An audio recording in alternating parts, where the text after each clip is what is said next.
Ladies and gentlemen, good morning and welcome back to our channel once again.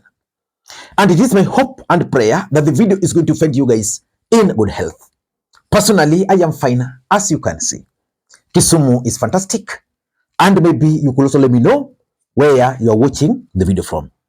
The county or the country, in case you are out of the republic. Ladies and gentlemen, yesterday, Kimani Ichung'wah was trending online. Kimani Ichung'wah was trending because there were stories that he had attended some church function in Othaya, and that immediately he arrived at that church, the members of the church walked out on him. I've tried going through online to lay my hands on a single evidence. So far, I'm not yet successful. So if you manage to get any of the single clips, please kindly share with me. I then decided that why not talk about the possibility of Kimani Ichung'wah becoming the next victim of Uhuru Kenyatta and William Ruto's deal. Because right now I'm convinced 100% that the main reason why Rigathi Gachagua was removed out of office was because William Ruto wanted peace deal with Uhuru Kenyatta. And Uhuru Kenyatta laid to him, or for him, some conditions.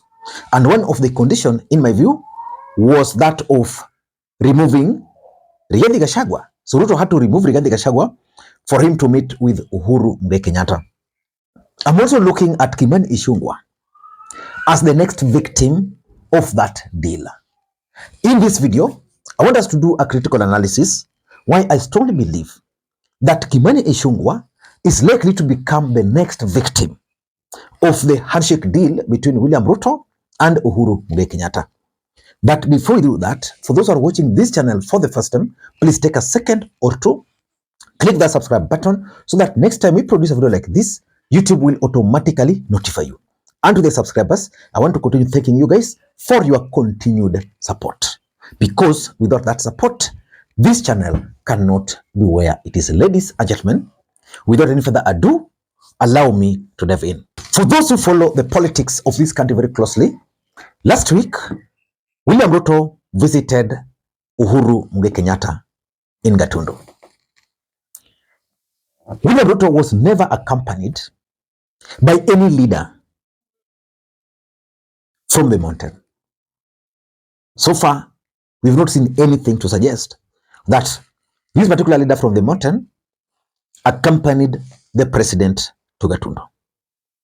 But what we know is that each and every political action always has consequences. And that's why I always tell you that in politics, nothing happens out of mere coincidence.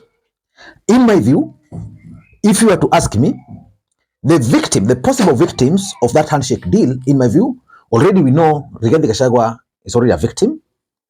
Kimani Ichung'wah is likely to be the next victim. Moses Kuria could be a victim because the way Moses Kuria and Uhuru Kenyatta related in the last election, before the last election, if you were to ask me, I'm not so sure whether Uhuru Kenyatta will forgive Moses Kuria. There are several others, including Susan Kihika, several of them.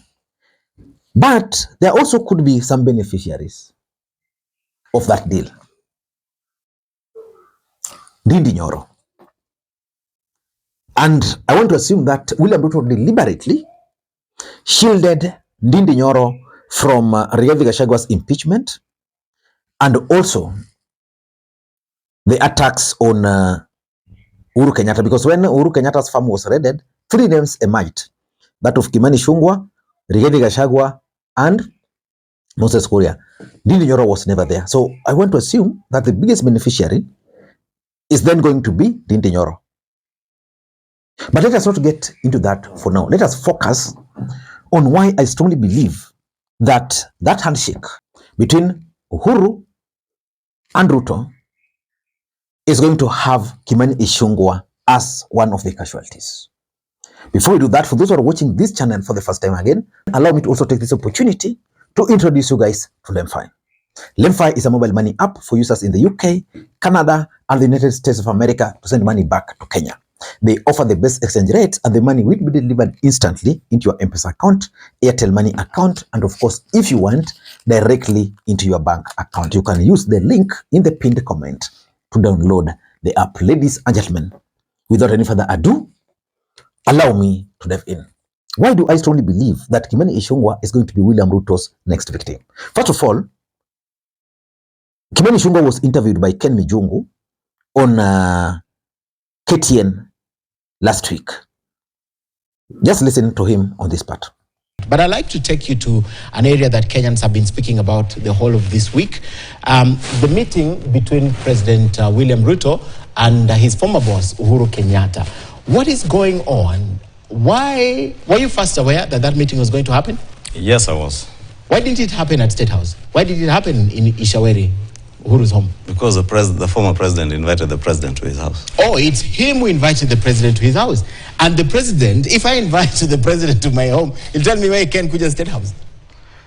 Not necessarily. I have invited the president to my house and he's come. You are a member of parliament. And Uhuru Kenyatta is a former president. A former president. Okay. So if he invited you, you'd definitely go. I would definitely go. And no, that's Kimani Ichung'wah. And there are certain things you can pick from that speech. The first thing you can easily pick from that is that probably Kimani Ichung'wah was not aware that Ruto was going to meet with Uhuru Kenyatta. Number two, it's also shocked. But let us not focus on that. Let us focus on why I strongly believe that Kimani Ichung'wah is likely to be the next victim. Number one, you know the way Kimani Ichung'wah is forceful. Kimani Ichung'wah and Rigathi Gachagua became the face of those who are attacking Uhuru Kenyatta personally ahead of the last election. If Uhuru Kenyatta were to put condition to Ruto that I can work with you, but I want you to remove these three people, Rigathi Gachagua will top that list, Kimani Ichung'wah will be number 2. And because Rigathi Gachagua is already out, I'm 100% sure that because we all know that William Ruto is desperately looking for Uhuru, is desperate for that. Uhuru can say, okay, we can work, but the condition is please remove Kimani Ichung'wah. Do you think there's anything that can stop William Ruto from removing Kimani Ichung'wah? If William Ruto engineered the removal of Rigathi Gachagua, of all the people, who was his deputy, who did all the work that he works for him, who was a member of the National Security Advisory Council, who is Kimani Ichung'wah? Dealing with Kimani Ichung'wah would be very easy. Just remove him first as a minority leader. Period. Then let him become ordinary member of parliament. Period. Yake ni rahisi sana. And of course, the fact that the ground is also a bit hostile for him. Very easy.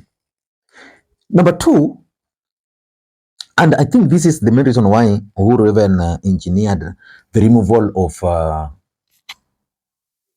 Rigathi Gachagua, and it can also explain why William Ruto decided to go to Gatundu with the 12 goats. You know, there was that raid on Uhuru Kenyatta's private farm. Hata hizo mashamba zenyu tutazivamia na wenye hawana mashamba wapate mashamba Kenya hii. Musifikiri ati wananchi wa kawaida ndio watapoteza mali. Even you will pay a price if you continue to instigate violence and bloodshed in this country. And that is my message to none other than Uhuru Kenyatta, the sponsor, sole sponsor, singular financier of Azimio and the machinery that is Raila. Uhuru can forgive anything, but the moment that farm was raided, and the fact that Kimani Ichung'wah spoke about it before it happened, I'm 100% convinced Uhuru will tell Ruto, please, if you are to work, I don't want this guy around.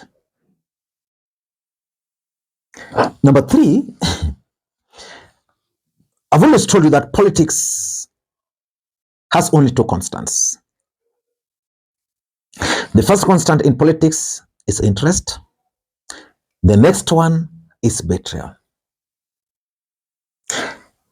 Can Kimani Ichung'wah serve William Ruto's interest, politically speaking, in Mount Kenya right now than Uhuru Kenyatta?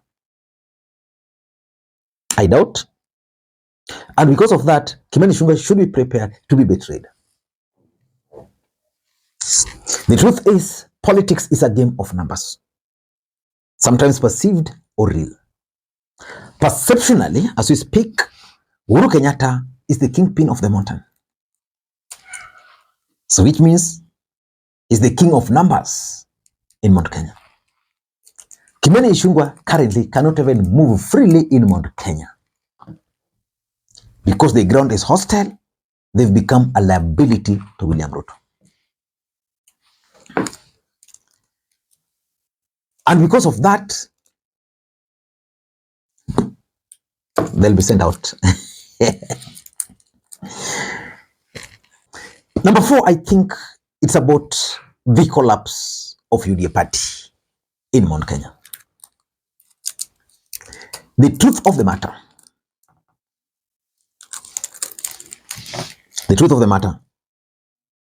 is that UDA was the dominant party in Mount Kenya.